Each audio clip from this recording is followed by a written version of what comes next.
अस्सलाम वालेकुम, मैं ज़ीशान अज़ीज़ हूँ। कुछ अहम ख़बरें हैं मेरे पास और तहरीक इंसाफ के हवाले से मेरे पास कुछ अच्छी ख़बरें नहीं हैं आज। मरीम नवाज़ साहिबा का जो ब्लंडर है वो पकड़ा गया है और मरीम नवाज़ साहिबा का जो ज़िंदगी का सबसे बड़ा नुकसान है वो भी मैं आपको आज के इस वीलॉग में बताने वाला हूँ। महर शराफत अली साहब हैं जो मरीम नवाज़ के मुकाबले में PP 159 से इलेक्शन लड़े थे। उनके पास कौन कौन से सबूत हैं ये मैं आज के वीलॉग में आपको बताऊंगा जी। सबसे पहले बात करते हैं जी तहरीक इंसाफ के ऊपर कि तहरीक इंसाफ के हवाले से अच्छी खबर मेरे पास नहीं है और उसकी वजह है तहरीक इंसाफ की अंदर की सोशल मीडिया पर लड़ाइयाँ। देखें, तहरीक इंसाफ को जो लोग तोड़ना चाहते थे, जो लोग तहरीक इंसाफ को ख़त्म करना चाहते थे, उन्होंने बहुत ज़ोर लगाया, उन्होंने अपनी पूरी कोशिश की, उन्होंने हर तरह की कोशिश की, हर हरबा आजमाया, हर ट्रिक उन्होंने आजमाई, लेकिन वो तहरीक इंसाफ को तोड़ने में नाकाम रहे। तहरीक इंसाफ को बाहर से किसी भी सूरत तोड़ना नामुमकिन हो चुका था। इमरान खान साहब ने तहरीक इंसाफ के अंदर कारकुनान की,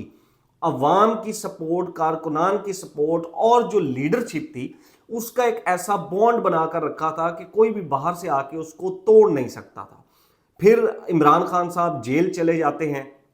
और जेल में जाने के बाद अचानक अभी जब इलेक्शन हो जाता है 8 फरवरी को, तो उसके बाद तहरीक इंसाफ के अंदर से 4 से 5 जो ग्रुप्स हैं वो सामने आ जाते हैं, जिसमें पंजाब के अंदर 2 से 3 ग्रुप हैं, इसी तरह KPK के अंदर 2 से 3 ग्रुप हैं, वफाक के अंदर 2 ग्रुप हैं, सिंध के अंदर भी 2 ग्रुप हैं। ये ग्रुप्स जो हैं वो अपना जोर लगाना शुरू कर देते हैं और वो जोर इस सूरत में लगाते हैं कि कहीं पर टिकटों के ऊपर जोर लगाया जाता है सेनेट की, और कहीं पर यह जोर लगाया जाता है कि फलां आदमी गद्दार है, फलां को पकड़ा नहीं गया, फलां को जल्दी छोड़ दिया गया, फलां ने प्रेस कॉन्फ्रेंस जो है वो कर दी थी। और उसके बाद तहरीक इंसाफ की सोशल मीडिया के ऊपर डिवीजन शुरू हो जाती है।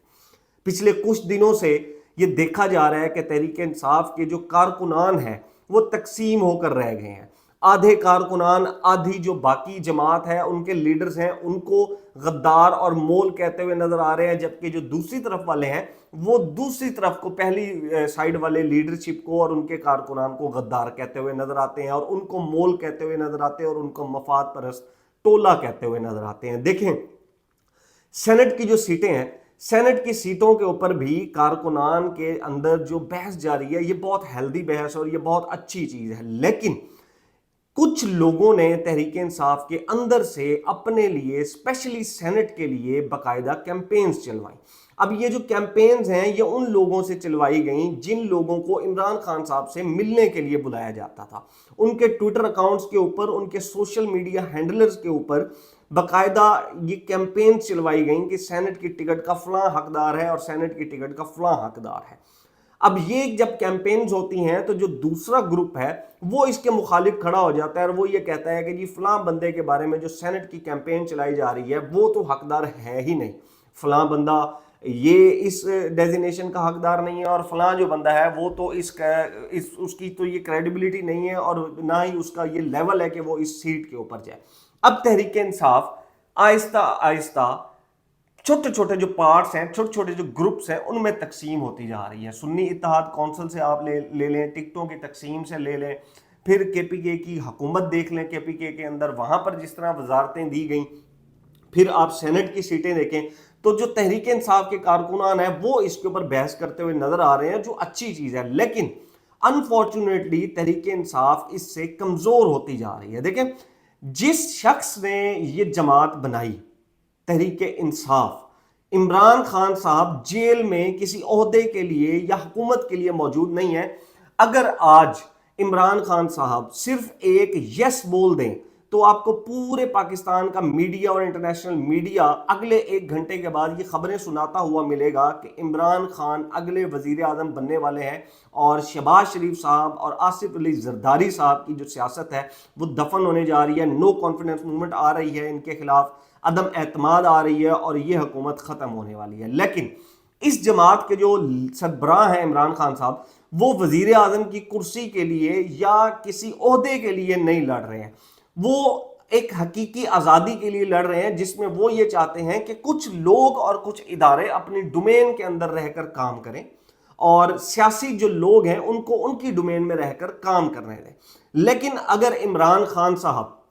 इन हालात में बाहर आते हैं तो यकीनी तौर पर वो नाउम्मीद होंगे उस जमात से और उन कारकुनान से जो लोग उनकी गैर मौजूदगी में उन्हीं की बनाई हुई 21-22 साल की जदोजहद को यूं ओहदों में तकसीम करते हुए नजर आ रहे हैं। देखें, किसी ने भी अगर किसी को तोड़ना है और वो बाहर से नहीं तोड़ पा रहा है तो वो यकीनी तौर पर उसको अंदर घुसकर उसको अंदर से तोड़ना शुरू करेगा। अब तहरीक इंसाफ को जो लोग खत्म करना चाहते थे, उन्होंने तहरीक इंसाफ की कुछ जो लोग हैं उनके ऊपर बहुत ज्यादा सख्ती शुरू की, उनके ऊपर इतनी सख्ती शुरू की कि उनको बोलने तक नहीं दिया गया। और लेकिन कुछ जो लोग हैं उनको बोलने भी दिया गया, उनको बाहर भी निकलने दिया गया और कुछ लोग जेलों से भी बाहर निकल आए। अब हुआ क्या, जब वो लोग बोल रहे हैं, जब वो लोग कैंपेन्स कर रहे हैं, जब कुछ लोग जेलों से बाहर आ गए हैं, तो ये तासुर एक फैला दिया गया कि ये लोग डील करके बाहर आए हैं, ये लोग कंप्रोमाइज्ड हो चुके हैं, ये लोग बिक चुके हैं और ये लोग तहरीक इंसाफ के अब गद्दार हैं, इसलिए इनको सपोर्ट ना किया जाए। जबकि कुछ लोगों को अभी तक अंदर रगड़ा जा रहा है और उनको रगड़ा देकर यह साबित किया जा रहा है कि ये लोग जो हैं वो तहरीक इंसाफ के जो एक्चुअल लीडरशिप है या जो तहरीक इंसाफ के नजरियाती कारकुन है वो ये लोग हैं। अब तहरीक इंसाफ को जानबूझकर तोड़ने वालों ने दो ग्रुप्स में डिवाइड कर दिया है और ये सिर्फ और सिर्फ मौजूदा सूरत हाल में नहीं हुई। तोड़ने वाले जब भी तोड़ते हैं वो ऐसे ही तोड़ते हैं, कुछ को अंदर से तोड़ते हैं और कुछ को बाहर रख के तोड़ते हैं। वही डिवीजन पंजाब के अंदर देखने में आई और केपीके के अंदर देखने में आ रही है। और अगर यही सिचुएशन चलती रही तो तहरीक इंसाफ के लिए ये कोई अच्छी चीज नहीं है कि एक ही पार्टी के अंदर, एक सूबे के अंदर 4-4, 5-5 ग्रुप बन जाएं और ओहदों के डिवीजन के दौरान जो इमरान खान साहब का हकीकी मकसद था वो खत्म हो जाए। ये तहरीक इंसाफ के हवाले से एक चीज थी जो मैंने आपके सामने रख दी है। अब बात कर लेते हैं हम जी मरियम नवाज साहिबा की। मरियम नवाज साहिबा एक तो आज जेल के दौरे पर गई और वहां पर उन्होंने जो खवातीन कैदी हैं उनके साथ बैठकर इफ्तारी की और वो कैंपेन भी बड़ी जोर शोर से की जा रही है, उसकी वीडियोस और उसकी जो पिक्चर्स हैं वो वायरल की जा रही हैं। देखें, मैं ये सोचकर परेशान होता हूं कि मरियम नवाज साहिबा का जिंदगी का जो सबसे बड़ा नुकसान होगा वो क्या होगा। सोचते सोचते मैं एक नतीजे पर पहुंचा और वो नतीजा ये था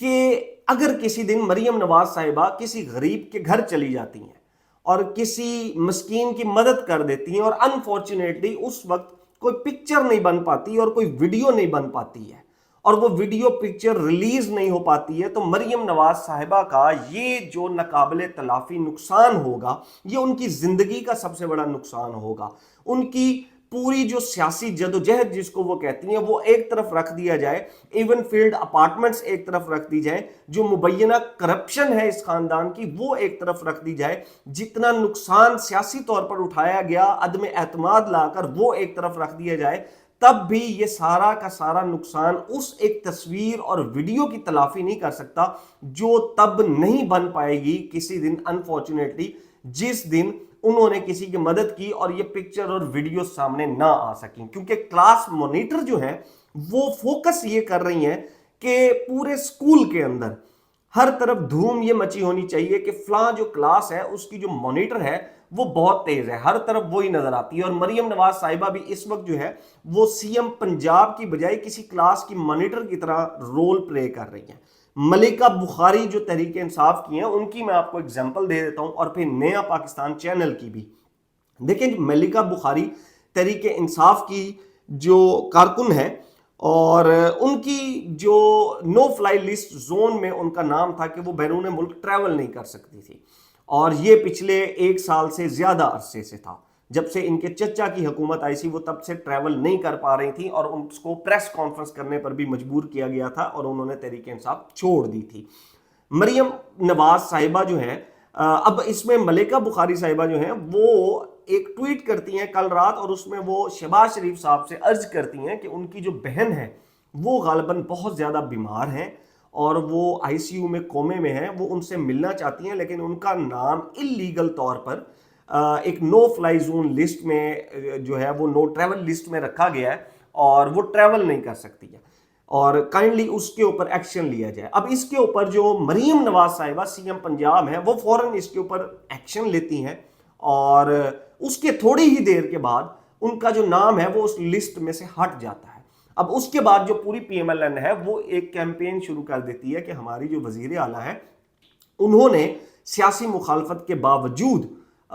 جو ملکہ بخاری ہیں ان کا نام لسٹ میں سے ہٹوایا، اور اب وہ بیرون ملک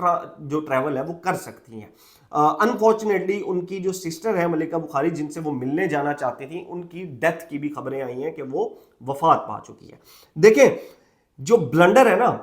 وہ جس طرح آپ کو کیلیبری فونٹ کا آپ کو پتا تھا، وہ بھی ایک بلنڈر ہوا تھا، اسی طرح یہ بھی ایک جلد بازی میں بلنڈر کر گئی ہیں مریم نواز صاحب۔ اور وہ بلنڈر کیا ہے؟ ملکہ بخاری کا جو نام ہے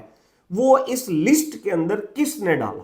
اگر وہ اس لسٹ کے اندر ایف آئی اے نے ڈالا تو ایف آئی اے وفاقی ایجنسی ہے اور وہ شہباز شریف صاحب کے انڈر آتی ہے۔ اگر اس کے اندر پولیس نے ڈالا، پنجاب پولیس نے، تو وہ کس کے کہنے پر ڈالا اور کن احکامات کے تحت ڈالا، کس مقدمے کے تحت ڈالا، کس دفعہ کے تحت ڈالا، کس پرچے کے تحت ڈالا؟ وہ کون سا قانون تھا جس قانون کے تحت پچھلے 1.5 سال سے ان کا نام نو فلائی زون لسٹ کے اندر تھا اور وہ ٹریول نہیں کر پا رہی تھی اپنی بہن کے پاس؟ لیکن مریم نواز صاحبہ ایک فون کال کرتی ہیں تو تمام قانون ختم ہو جاتے ہیں، وہ مقدمات ختم ہو جاتے ہیں، وہ جو اتنا بڑا جرم تھا وہ ختم ہو جاتا ہے، اور اچانک سے ان کا نام اس لسٹ میں سے نکال دیا جاتا ہے اور اب وہ ٹریول کر سکتی ہیں۔ چچا کی حکومت میں جن کے نام اس لسٹ کے اندر ڈالے گئے، بھتیجی اب رات کو ایک فون کال کرتی ہیں اور ان کے نام نکال دیے جاتے ہیں۔ یہی کام نیا پاکستان چینل کے ساتھ ہوا۔ ایک پوسٹ آپ لوگوں نے دیکھی ہوگی ہیلی کاپٹر سے متعلق، اور اس پوسٹ کے اوپر عظمہ بخاری صاحبہ جو نون لیگ کی یوٹیوبر کم منسٹر ہیں انفارمیشن کی، انہوں نے ٹویٹ کیا کہ یہ غلط انفارمیشن پھیلا رہے ہیں، یہ فیک انفارمیشن ہے اور اس کے خلاف ایکشن لیا جائے گا۔ اور اس کے اوپر جو کلاس مانیٹر ہیں مریم نواز صاحبہ، وہ آ جاتی ہیں اور وہ کہتی ہیں کہ میک شیور یہ ایکشن لیا جائے۔ اس کے اوپر بھی سوشل میڈیا کے اوپر ان کو بہت تنقید کا نشانہ جو ہے وہ بنایا جاتا ہے، اور ایک نو سینس جس کو ہم کہیں کہ ایک چیز کی سینس نہیں بنتی ہے، اس کے اوپر اس کو اچھالنا۔ اس کی جو لاجک تھی وہ میں نے اپنے پچھلے ویلاگ میں بتائی تھی کہ مریم نواز صاحبہ کے جو قریبی ذرائع ہیں ان سے مجھ تک یہ خبر پہنچی ہے کہ وہ اپنے تمام مخالفین سے انتقامی کارروائیاں رمضان شریف کے بعد شروع کرنے والی ہیں۔ اس میں ڈیجیٹل میڈیا بھی ہوگا، ڈیجیٹل میڈیا کے صحافی بھی ہوں گے، اس کے اندر یوٹیوبرز بھی ہوں گے، اور اس کے اندر مین سٹریم کے جو صحافی ہیں وہ بھی اس کے اندر شامل ہوں گے۔ گرفتاریاں بھی ہوں گی اور ان کو تنگ بھی کیا جائے گا۔ اب یہ جو مریم نواز صاحبہ جس پی پی 159 سیٹ کے اوپر بنی ہوئی ہیں چیف منسٹر، وہاں سے جو تحریک انصاف کے کینڈیڈیٹ تھے وہ مہر شرافت علی تھے۔ مہر شرافت علی کا انٹرویو میں ابھی کچھ دن میں چلاؤں گا اور آپ وہ دیکھیں گے۔ دیکھیں مہر شرافت علی یہ بات کرتے ہیں کہ میرے پاس ناقابل تردید ثبوت ہیں پی پی 15 کے اندر کرپشن